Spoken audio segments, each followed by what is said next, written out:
So mga boss, karon na diri sa Mambuaya National High School, Cagayan de Oro City, no. Nagpahigayon og lecture ang Police Station 8 Lumbia nagipanguluhan ni Police Major de la Serna og kauban sa PKG Northern Mindanao nagipanguluhan ni Police Colonel Virgilio Boyna ug ang natuang mga estudyante sa naisgutang eskwelahan.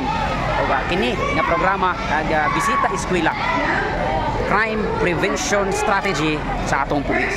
Og dili lang kini limitado sa maong area, kundi tibuok nasud sa Pilipinas ipahigayon ang pagbisita sa mga eskwelahan. Gikalipay usab ni Sir Alfredo Tongko, ang principal sa naisgutang eskwelahan, ang gipahigayon nga mga pagtudlo sa kapulisan sa iya mismong campus og mukabat sa city centers ka mga estudyante ang nakapamati og natudluan mahitungod sa pagpanilipod sa kaugalingon gikan sa mga nagkalain-laing daotang influensya sa kalibutan. Susama na lamang sa cybercrime related issues and concern usab ang pagpanaog-daog sa iyang isig ka mag-estudyante o cyberbullying sa social media ug usab ang basic related issues ang pagtamak sa katungod sa atong mga kababayen ug bisan pa sa isgutanan sa mga butang nga gibawal panahon sa eleksyon para masayod usab o ma-remind usab ang atong mga teacher ug ang ato ang mga estudyante sa mga isgutanan kalambuan sa politikanhong kalihukan sa atong palibot. Ilabi na nga kita mismo ang biktima sa posibleng mga paglimbong susama sa pagpamalit og boto. Kapag isumbong nato para ma-ensure ang atong safety o dili ni siya magdala og trauma sa atong pagdako. You have to be a good influence sa usag-usa. Because as we can see, as a student, dapat dili ta mahimong mag-lead sa pagbuli sa ato ang isig katao because that is not good.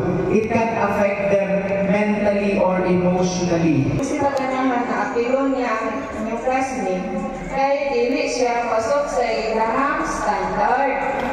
Diba? Dili na na ha? Talunggang na ko itong classmate. Eh sila na, kita-kita na rin ang tinabanga. So ako din si Police Staff Sergeant Yusuf Yunus, dalang PNCO sa Police State. Ang among dati na ihatag sa among is crime prevention awareness. So before ka mo proceed dito, kung sa may any idea kung sa man ang crime, Places of net, marami sa mga tagbuhay sa nagamit ng shabu. Pero mas better Bisaya na lang no para dunod sa pukol ng ako ang lecture.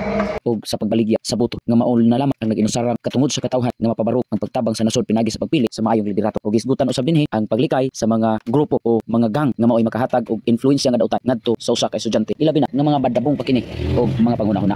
Og gikalipay usab sa PKG Northern Mindanao nga gipanguluhan ni Police Colonel Virgilio R. Boyna kauban ni Ma'am Shinalyn Falconete ang nagmalampusong aktibidad ang bisita eskwela og PNP crime prevention strategy nga gikapahigayon sa naisgutang eskwelahan sa Mambuaya National High School kauban sa lig-on nga suporta sa atong kapulisan sa Lumbia Police Station 8 Cagayan de Oro City Police Office. Og gikalipay usab kini sa mga kabataan og sa mga maestra tungod kay kini makahatag og dugang nga seguridad sa kabataan og sa atong mga maestra ug maestro nga mao'y kanunay na atubang sa mga estudyante. Kay kung dili matudluan ang mga estudyante sa paglikay sa mga grupo ng mga kriminal sama sa nagkalain-lain nga mga gang nga mao'y moinfluensya kanila sa paggamit sa mga illegal nga mga binuhatan, dili gyud kini makaabot sa ilang gustong abtan o mga pangandoy sa kinabuhi bilang mga estudyante.